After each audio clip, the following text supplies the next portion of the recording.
Türkmenistan, ata vatanım, yeşil bayrağım şanım. Kalbimde çeksiz sevgi ve gençlik gözü aşığım.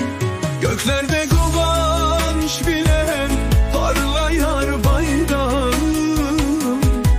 Türkmenin buysa gül, bakıp parlasın ilahım.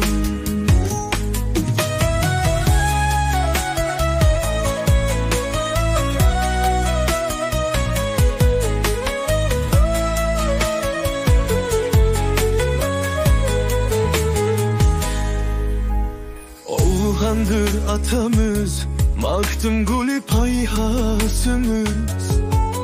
Halılar bizim tarhımız, ol bizim iyilik sazımız. Beş velayat, beş doğan, vatanımızın bir adı.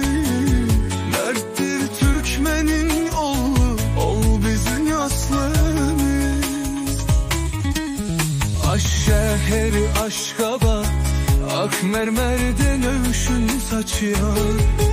Dünya parahatlık merkezi, dostluğa kollar açıyor. Türkmen